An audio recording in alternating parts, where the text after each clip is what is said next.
Okay then. Unit 2, Stage 2, Paper 10, June 2010. Time 30 minutes, 10 questions. Number 1. Small box measures 6 by 10 by 5. A carton measures 30 by 30 by 40. Really thinking of here is how many widths fit into this width, how many depths fit into this depth, and then how many heights fit into this height. So I'm actually doing 30 divided by 6 to get 5. And obviously that's the depth part. Then for the width part, I'm doing 30 divided by 10 for 3. And then for the height part, I'm doing 40 divided by 5 for 8. So I can stack 5 going inwards, 3 going across, and 8 up. So I need to do 5 times by 3 times by 8. 5 times 24, 20.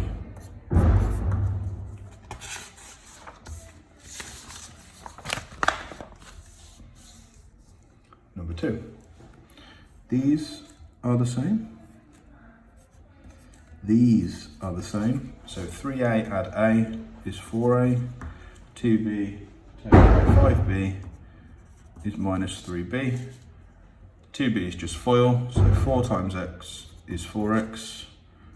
4 multiplied by negative 2 is negative 8.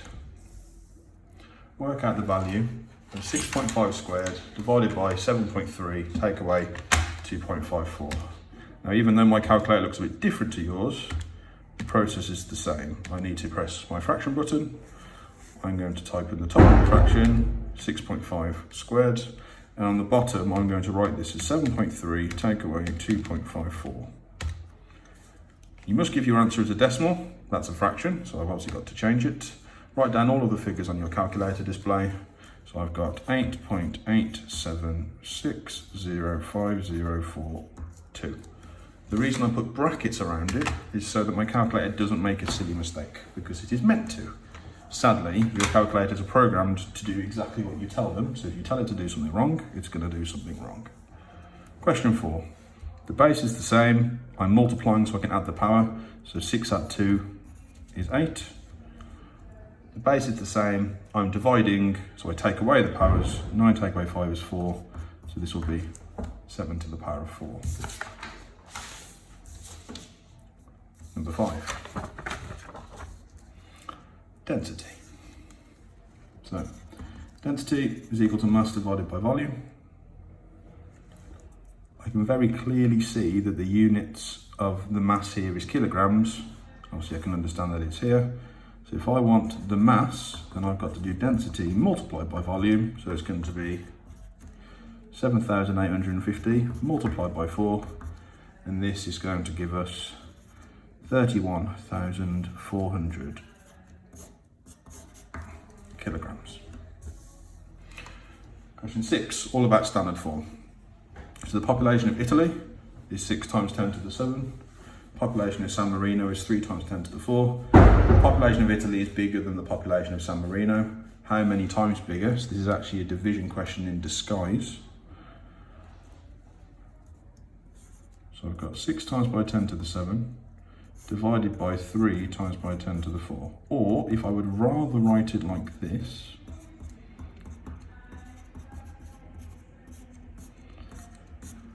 my job is to worry about the numbers and then the powers of 10 and then try and get an answer. So 6 divided by 3 is 2.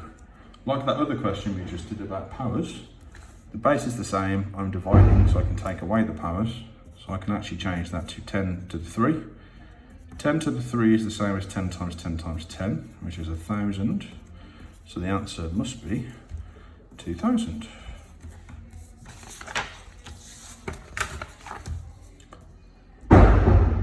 Number 7. Match each straight line ABCD to its equation. This is a straight line. All of the y coordinates on this are the same. This is positive gradient because it goes from bottom left to top right. This is negative gradient because it goes from top left to bottom right. And this is also positive gradient, but this one goes through the origin. So this one will not have a plus c. So we can see very clearly that for this one here must be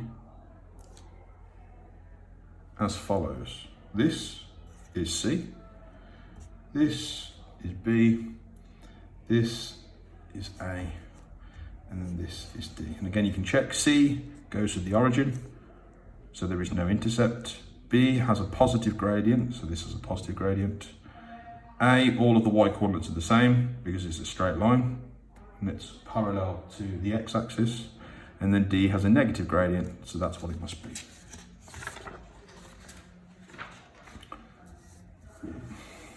Number 8. Find the size of angle BAC. So B to A to C is this one here.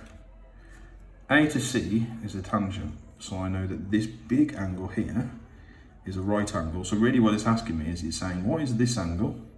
Take it away from 90, and then the bit that's left over is the answer that we require. Now this is a radius, and this is a radius, which means that actually we've got a triangle that looks like this. So you know angles in a triangle add to 180, so I need to do 180, take away 100 to get 80. 80 is split between these two angles, so one of them must be 40.